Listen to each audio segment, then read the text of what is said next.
Hello everyone and welcome to Blaugrana Everything, and welcome back to the channel, and welcome to yet another match review as we take a look at FC Barcelona's last minute win against Valencia. 1-0. The final score was a goal scored by who else but Robert Lewandowski. Right now he's just like the only Barcelona player scoring away from home, well, except for maybe Ferran, Clasico as well.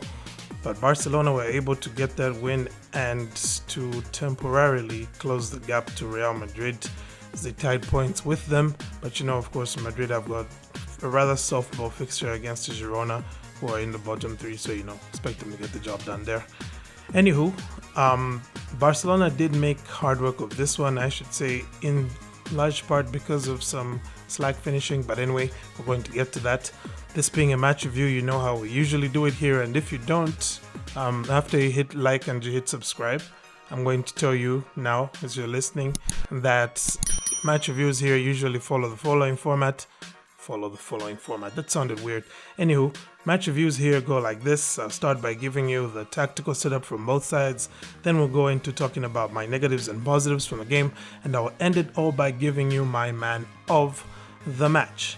And so, we can go straight into the tactical setup here. We saw the home team here, Valencia, line up in just really the same kind of formula as Barca did.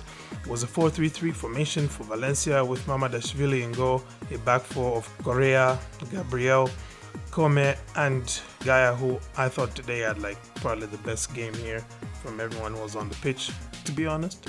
Then in midfield they had Fokir, Guillamon and Almeida with Kluivert, Cavani and Lino up front. Barca, on the other hand, as well, set up in a 4-3-3, as I said earlier. We saw Ter Stegen in goals, the back four of Alba, Garcia, Koundé, and Balde.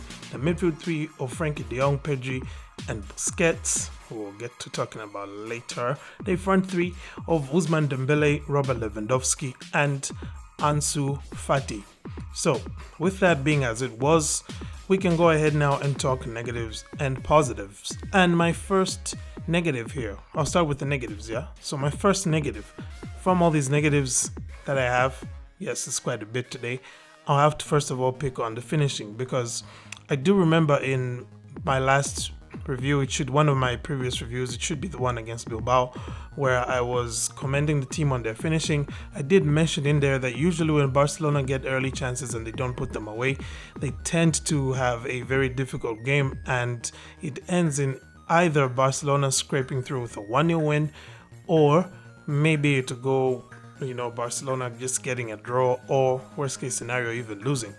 And that's pretty much how this game unfolded. We had some very good chances early on. I have to say here, Ansu Fati really didn't have his shooting boots. He could have easily have had a hat-trick in that first half, I should probably point out. His best chance was, of course, saved by the goalkeeper. It was a very, very good save, I should say. But other than that, Barcelona just were wasting chances. We saw it as well with Ferran missing from just 6 yards out, miscuing the ball. And then Rafinha as well following in after Ferran missed, just blasting the ball over the top. So it did feel like one of those days where the finish wouldn't come. But, fortunately, it did come, though it came really, really late. And thankfully, Robert Lewandowski is around, so he's very much like a miniature Messi, this guy. I know he's taller than Messi. My next negative here I have to talk about, and I really don't believe that this is something I'm putting out here as a negative, because for the most part, this player we're about to talk about next is someone who I have been an advocate for on this channel, just even as recently as last season, making the argument that he could be one of our best midfielders after, Pedri and Xavi. I remember saying that once. It's Sergio Busquets. Today, he really did look lost in that match. Everything was just moving too quickly. You could tell that it was a game in which both Xavi and Gattuso wanted to have control just by, looking at how they set up. But unfortunately, the match was anything but controlled. And as a result, we saw Busquets really struggle here, and I should probably point out here that Valencia's equivalent of Busquets in Hugo Guillamon also struggled quite a bit, because you just can't cope with this game being played in the pace in which it was here, okay? Now, if this was a Premier League game, I know a lot of people would have been excited, but for me, I'm more on the, get control of the match side of things. But anyway, Busquets today for Barca was an overall net negative. On the ball, he didn't really give Barcelona what we usually would expect from him, which is the good distribution. Busquets is always good for that pass over the top to either the right winger in Dembele or the left back in Jordi Alba, and just generally finding those small gaps in which to squeeze a pass. He's not doing that at the moment. He's not done it so far this season. He did not do it here. And it's really frustrating to see that Xavi keeps on picking him there when De Jong, Gavi, and Pedri all happen to actually be in quite good form at the moment. So, I hate to do this, but I think Busquets here was actually a negative, and I hope that changes soon because clearly Xavi isn't about to drop him anytime soon, right? So hopefully Busquets can get his act together and he'll stop being a negative for this team. Okay, we will now go on and, there's probably one more negative I can give here, although I don't know how to really categorize this. It's not really anyone's fault, right? That negative being more injuries to our center backs. Right now, we are down to just one fit center back, and that fit center back is Gerard Piqué, who all of last season struggled with an abductor injury. It's not an enviable position, you know what I'm saying? We don't really want to be in that kind of situation. So hopefully the injuries for both Koundé and Eric Garcia are not too bad, although Koundé, it looking like a hamstring injury.